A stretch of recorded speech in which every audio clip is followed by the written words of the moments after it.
Alam kubur merupakan terminal pertama sebelum menuju akhirat. Di terminal ini, bisa saja seorang mayit akan mendapatkan kenyamanan dan nikmat, dan bisa saja ia akan mendapatkan ancaman dan juga siksa.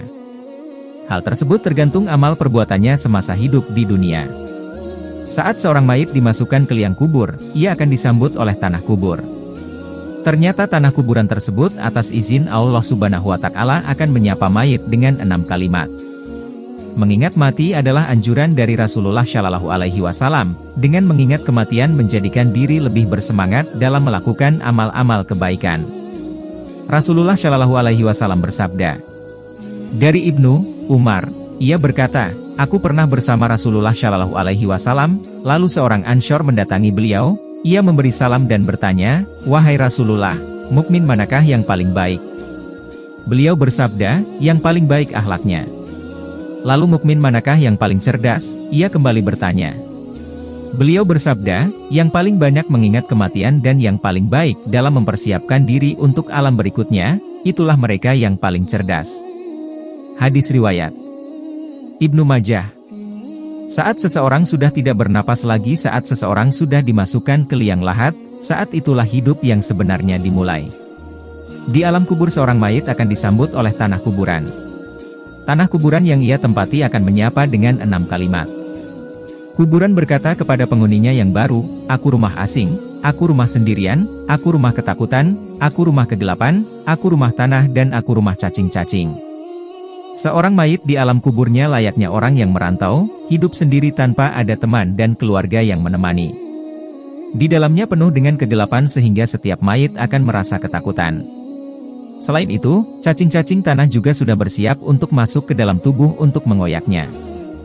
Hanya orang-orang yang benar-benar dekat kepada Allah Subhanahu wa Ta'ala yang selamat dari fitnah kubur.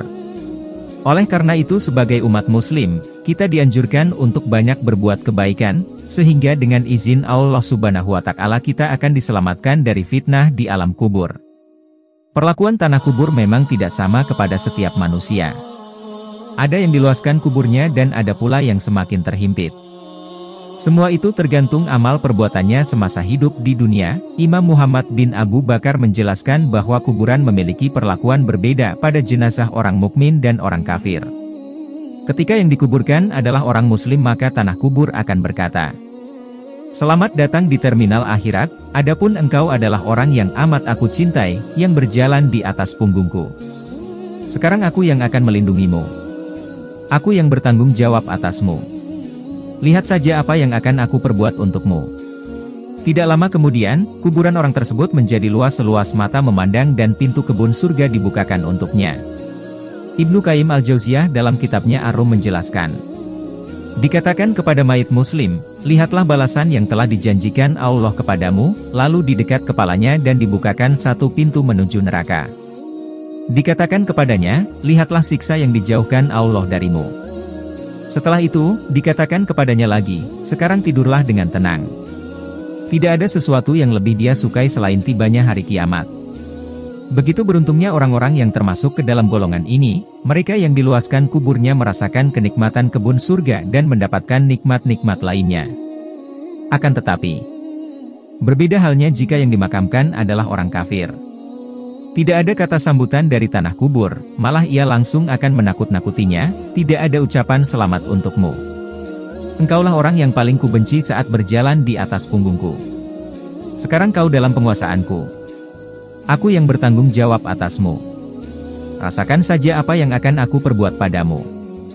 Kemudian tanah kubur langsung menghimpitnya sehingga remuklah semua tulang-tulangnya, dibukakan baginya pintu neraka dan diperlihatkan untuknya tempat di neraka sampai hari kiamat. Begitu ruginya orang-orang yang masuk dalam golongan tersebut, siang dan malam selalu tersiksa sampai datangnya hari kiamat.